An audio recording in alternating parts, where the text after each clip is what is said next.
we left off the last video at the end of 1789. The Bastille had been stormed in July as Parisians wanted to get the weapons from the Bastille and free a few political prisoners to, in their minds, protect themselves from any tyranny from Louis XVI. Louis XVI had reluctantly kind of gone behind the scenes and said, okay, National Assembly, I'm not going to get in your way anymore, because he's seen the writing on the walls that every time he's done something, it's only led to even more extreme counteraction. So we have this where at the end of 1789, already chaos has broken loose in a lot of France. The National Assembly, they're in process of creating a constitution, which won't fully happen until 1791, but they're starting to bring things together in order to draft that constitution. But in August of 1789, they've already done their version of the Declaration of Independence, the Declaration of the Rights of Man and the Citizen. So if everything was well, we would just wait until, a few years, we'd get a constitution, and maybe we'll have some type of a constitutional monarchy. But unfortunate especially for Louis XVI, things weren't all well. As we mentioned, all of this was propagated, all of this was started to begin with because people were hungry. We have this fiscal crisis, we have a famine. And so in October of 1789, we're still in 1789, October of 1789, rumors started to spread that Marie Antoinette, the king's wife, that she was hoarding grain at Versailles. So, people started imagining these big stacks of grain at Versailles. And this is in a time where people couldn't get their bread, and bread was the main staple of the diet.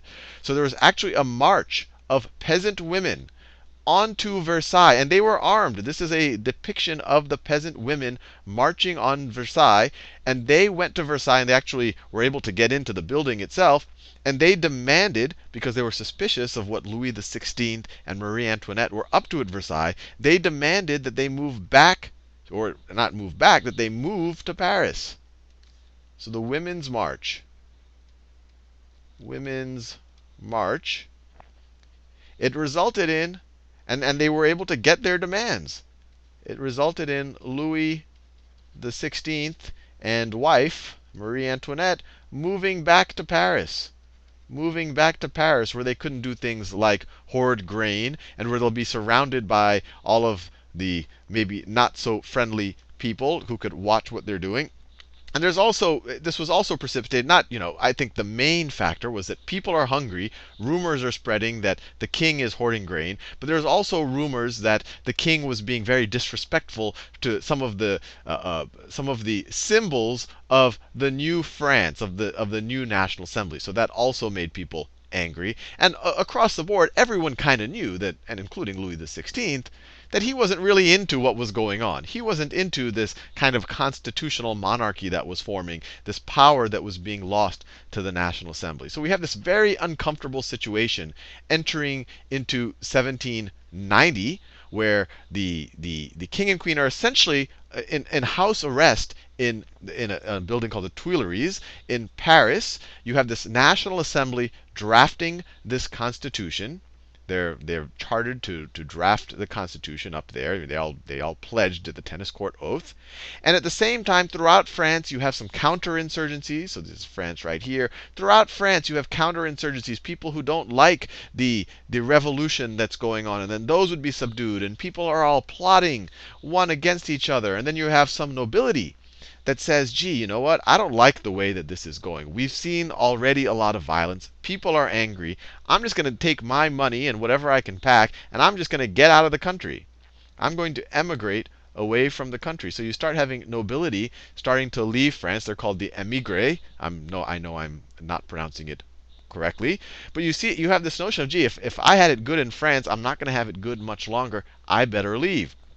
And this same idea, now that we get to 1791, so 1790 was just kind of a bunch of unease. Now that we're at 1791, the same idea of trying to get away from the danger got into the heads of Louis XVI and Marie Antoinette. But they couldn't leave the country. They didn't trust Great Britain. They didn't trust any of these other countries to safely give them shelter. So one of their generals, who was sympathetic to their cause, said, "Hey, at least come here to the frontier areas, and you can hide from all of the unrest that's going on." So dressed as actual servants, and they actually made their, it shows you what type of people they were. They dressed as servants, so they dressed as servants, and they actually made their servants dress as nobility to make them the targets in case they were ambushed anyway on their way trying to escape from Paris.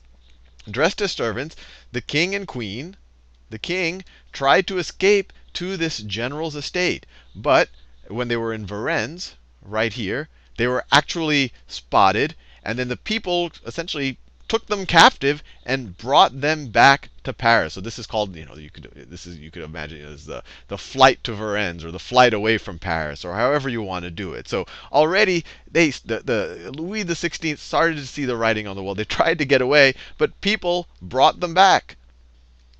Now you can imagine, a lot of people already did not like the king. They didn't like the notion of even having a king. And the most revolutionary, the most radical elements were called the Jacobins.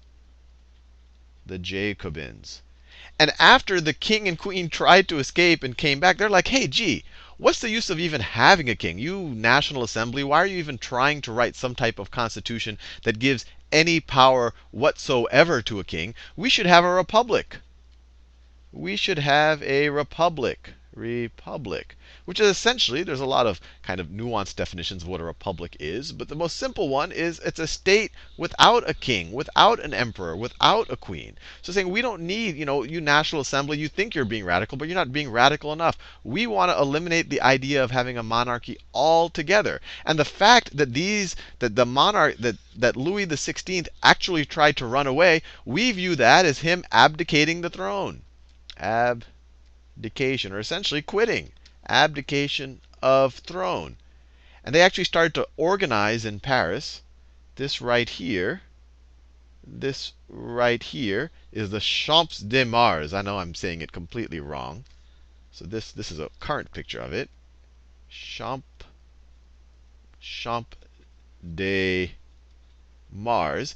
And so they started taking signatures in this kind of public park in Paris to essentially say, we don't need a king. We want to essentially create our own republic, that these National Assembly, they're not radical enough. And so people started, they started gathering over here in the Champs de Mars, and things got a little ugly.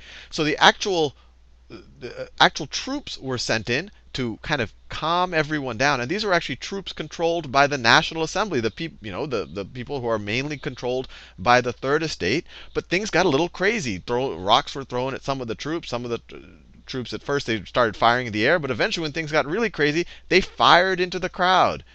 And about 50 people died, and this was the massacre. The massacre, or the Champs de Mars massacre. I know I'm saying it, my French, this isn't a video on French pronunciation. But you can imagine now people are even angrier.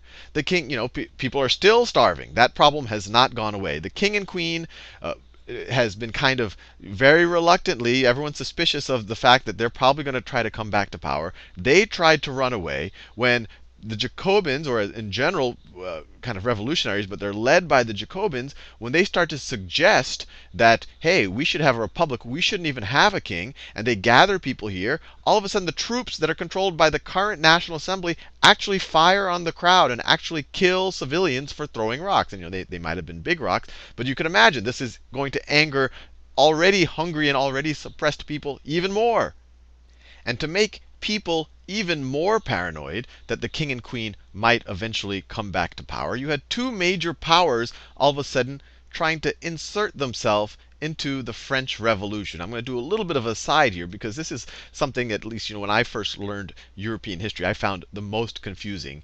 You have these states, you can call them. You have Austria, which I've highlighted in orange. The kind of map here is the modern map, but in orange, I've kind of shown what Austria was at that point in time, around 1789, 1790, 1791.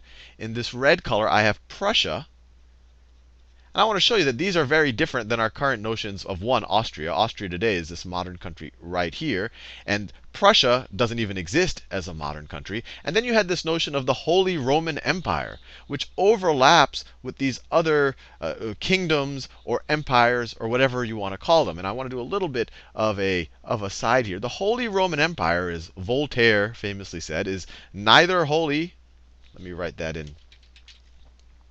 Is neither holy nor Roman nor an empire. And he was right. It was really kind of a very loose confederation of German kingdoms and states, mainly German kingdoms and states. As you can see, it kind of coincides with modern Germany. And the two most influential powers in the Holy Roman Empire, or that were kind of, well, actually the most influential power in the Holy Roman Empire was the Austrian. And the ruler of the Austrians had the title of Holy Roman Emperor, and that was Leopold II. So Leopold II was the Holy Roman Emperor, but it's not like he was like the Roman emperors of old. The Roman emperors of old actually came out of Rome. Notice, nothing in the Holy Roman Empire at that time had no control of Rome. So it was not Roman. We're not talking about people who spoke Latin. We're talking about people who spoke Germanic languages. And it wasn't an empire, that it wasn't a tightly knit a kind of governance structure, that it was this loose confederation of states. But what the most influential was the region that was under control of the Habsburgs of Austria, or Leopold II. And not only was he in control, or not only did he have the title of Holy Roman Empire and essentially had control of the Austrian, I guess you could say, empire at that point in time, he was also Marie Antoinette's brother. He was also Marie Antoinette's brother. Leopold II, that's her brother. So Leopold II and Frederick William II of Prussia, which is another mainly Germanic state. So let me do that in a better color. So Frederick William II, they issued the Declaration of Pillnitz. Let me write this down. So this is going to add even more insult to injury to just the general population of France. The Declaration of Pillnitz. Let me write it here. Declaration of Pillnitz. And this was done in August. So I just want to make it very clear what happened. In June of 1791, they tried to escape. They were captured at Varennes. Then in July of 1791, you have the Champ de Mars massacre. So already people are very wary of the royals. The idea that we don't need them is spreading, and people are getting angrier. And then you have the Declaration of Pillnitz by these foreign powers, one of whom is essentially the brother of the current French royalty. And that declaration is essentially saying that they intend to bring the French monarchy back to power. That they don't say that they're definitely going to do it in military terms or whatever, but it's a declaration that they do not approve of what's going on in France. And even though they themselves might have not taken it too seriously, the people of France took it really seriously. You have these huge powers on their border right here. You had the Austrians, and the Prussians.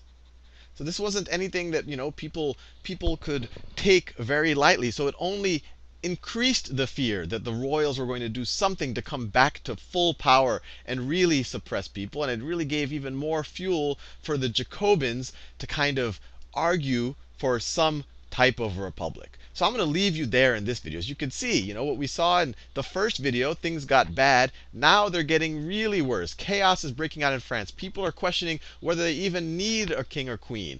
Foreign powers are getting involved, saying that they don't like what they're seeing there with kings and queens getting overthrown. Maybe that'll give ideas to their people. And by the way, I'm your brother, so I want to help you out too. That scares people even more. The current National Assembly, which is kind of the beginning of the revolution, they themselves are on some level massacring massacring people. So it's really leading to a really tense and ugly time in French history. And you're going to see that that's going to culminate with what's called the Reign of Terror. And we're going to see that in the next video.